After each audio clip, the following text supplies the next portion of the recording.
저출생이 심각한 상황에서 인부의 일상생활이 지장받지 않도록 그간 국민건강 향상 차원에서 급여화 요구가 높았던 필수 약제인 입덧약 치료제에 대해 6월부터 건강보험이 적용된다. 보건복지부는 30일 2024년 제11차 건강보험정책심의위원회를 개최하고 약제급여 목록 및 급여 상한 금액표 개정, 선별급여 적합성 평가에 따른 동매갑에 기초한 심기능 측정법의 필수급여 전환, 건강보험 비상진료 지원대책 연장, 만성질환자 통합관리료 수가 신설을 의결하고 건강생활실천지원금제 시범사업 기간 연장 및 향후 추진 방향, 소아진료 지역협력 체계 구축 시범사업 등을 논의했다.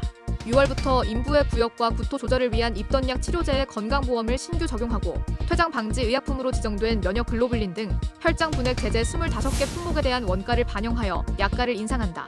입덧약 치료제는 보존적 요법에 반응하지 않는 인부의 구역 및 구토 조절에 허가받은 약제로 나뉜 다태아 임산부 정책 간담회에서 입덧은 산모가 겪는 가장 힘든 증상으로 일상에 제일 지장을 많이 끼치고 인부에게 꼭 필요한 약이 급여화가 되었으면 좋겠다라는 의견 등 급여화 요청이 있어 비급여로 유통되던 품목에 대해 급여 절차를 진행했다. 상한 금액은 식품의약품안전처 허가사항, 교과서, 임상진료 지침, 재외국 급여 현황, 현 국내 유통가격 등을 참고하여 제약사와 협상을 통해 결정했다. 투약 대상 환자 수는 약 7만 2천 명으로 추정하며 1인당 투약 비용은 비급여로 한 달 복용 시 18만 원 소요되었으나 건강보험 적용 시 3만 5천 원 수준으로 줄게 된다. 기등재 약제 중 퇴장 방지 의약품으로 관리 중인 혈장 분액 제제 25개 품목은 원가 보전을 통해 보험약가를 6월부터 인상한다. 최근 국내 원료 혈장 자급률 감소, 수입 혈장 가격 인상 등으로 혈장을 원료로 생산하여 소아 중환자의 면역 결핍 치료에 사용하는 면역 글로불린 등 혈장 분액 제제 수급 불안이 지속되어 왔으며 해당 약제가 중환자 등 치료에 필수적인 의약품임을 고려하여 이번 약가 인상으로 적정한 원가 보상을 통해 공급이 원활하게 이루어질 수 있도록 했다.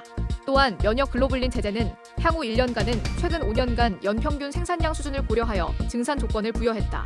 정부는 앞으로도 보건안보 차원에서 환자 치료에 필수적이나 태산성 부족으로 생산을 기피한 약제는 신속하게 적정 원가를 보상하고 의무 증산량을 부과함으로써 원활한 공급을 유도할 방침이다.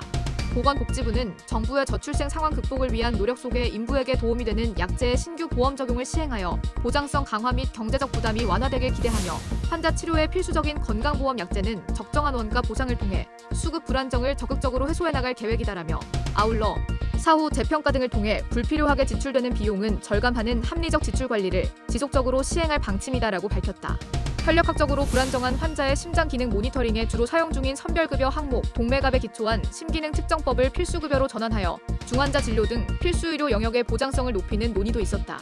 선별급여는 치료 효과성 또는 비용 효과성 등이 불확실한 경우 본인 부담률을 높여 급여화하는 제도로 해당 항목은 주기적으로 적합성 평가를 받게 된다. 적합성 평가는 1차적으로 적합성평가위원회 논의를 거치며 본인 부담률, 치료재료 상한 금액 등의 변경이 필요한 경우 전문평가위원회 평가를 거쳐 건정심에서 최종 결정한다. 동매갑에 기초한 심기능 측정법 항목은 기존 급여 항목 대비 정확도는 다소 낮으나 상대적으로 침습도가 낮고 접근이 쉬운 점을 고려하여 선별급여 본인 부담률 50%로 등재된 항목으로 2023년 한국보건의료연구원의 의료기술 재평가에서 권고함 결정이 있었던 바 있다. 이번 적합성 평가 과정에서는 의학적 타당성이 있고 치료 효과성 있는 경우로 비용 효과성은 불분명하나 임상 현장에서 대체 항목 사용이 어려운 경우 대체 불가능할 수 있다고 판단하였으며 사회적 요구도는 높은 경우로 논의하여 본인 부담률 결정 기준상 필수급여 전환 항목에 해당하는 것으로 판단했다. 이번 건정심에서는 적합성 평가 결과를 바탕으로 해당 항목에 대한 필수급여 적용을 결정했다.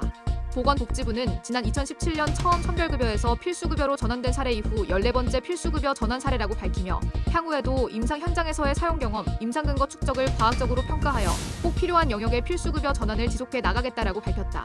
소아진료 지역 협력 체계 구축, 시범사업을 추진한다.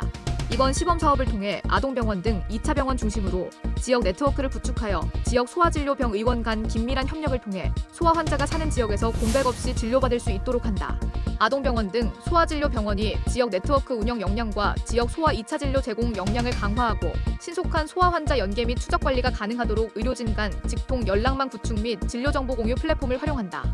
아울러 시범사업 참여병 의원 대상으로 집중관찰이 필요한 소아를 대상으로 수액교법 및 모니터링과 상담, 치료 후 재평가 및 진료 연계 결정 등 진료과정 전반에 대한 통합수가인 소아전문 관리료를 신설한다. 지역사회 소아 환자 외래진료 지원을 통해 지역 네트워크를 강화하여 상급 종합병원 및 응급실 쏠림 현상을 완화할 계획이다. 지속적인 만성질환 관리를 위해 의원에서 제공하는 고혈압, 당뇨병 통합관리 서비스에 대해 8월부터 건강보험을 적용할 예정이다. 이는 2019년 1월부터 시행 중인 1차 의료 만성질환관리 시범사업 결과 평가를 통해 수가를 신설하고 기존 109개 지역에서만 제공하던 고혈압 당뇨병 통합관리 서비스를 전국으로 확대하여 제공하는 것이다.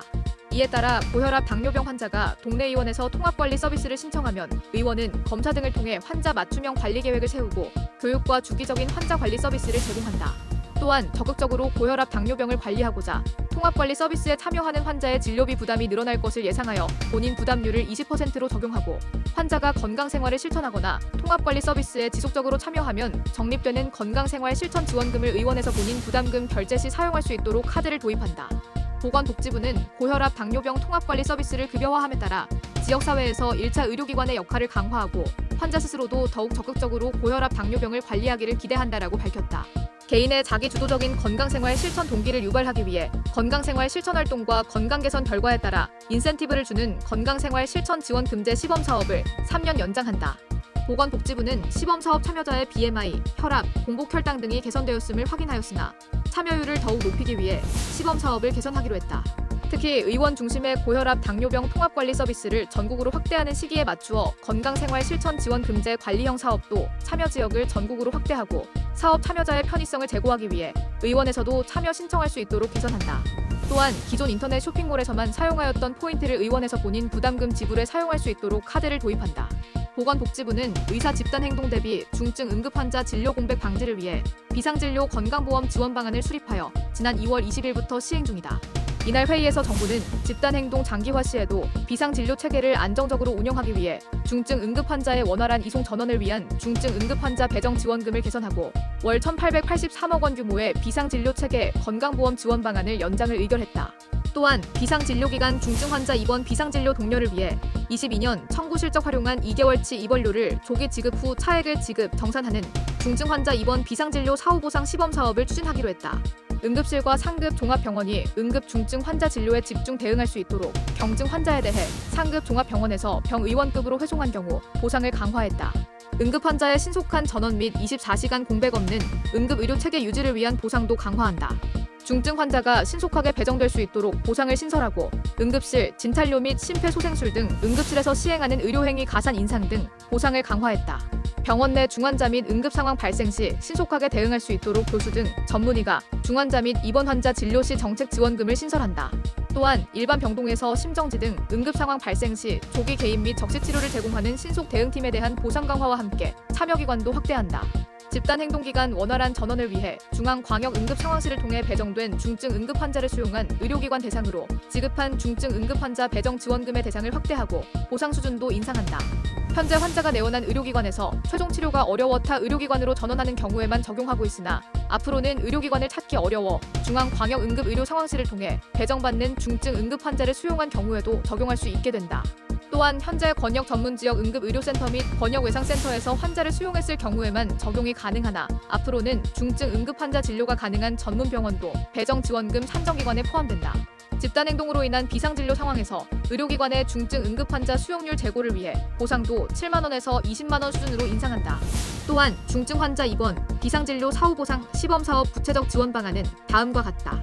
비상진료기간 중 입원 전문 진료 질병군 일정 비율 이상인 상급 종합병원 중 중증 입원 진료 사후보상을 지급 요청하고 2025년 1분기 요양기관 청구 지급액 간 상계 처리에 동의한 기관을 대상으로 한다. 국민건강보험법에 의한 가입자 또는 피부양자를 대상 환자로 하며 전문 진료질병군 환자의 입원료의 100%를 사후보상한다. 비상진료 지원기간 2개월경과 상황을 고려 신청기관 대상으로 1단계로 산출금액 기준 2개월분을 지급하고 2단계로 비상진료기간 종료 후 최종 보상을 산출하여 지급 및 정산할 예정이다. 보건복지부는 비상진료 한시수가 신속 지원 및 현장 점검을 통해 응급, 중증 환자 진료 공백이 발생하지 않도록 적극 지원할 예정이다라며 무엇보다 비상진료 체계 운영에 협조해 주시고 계신 국민 여러분께 감사드리고 비상 상황이 조속히 해결되어 국민들이 의료기관 이용에 어려움이 없도록 더욱 노력하겠다라고 밝혔다.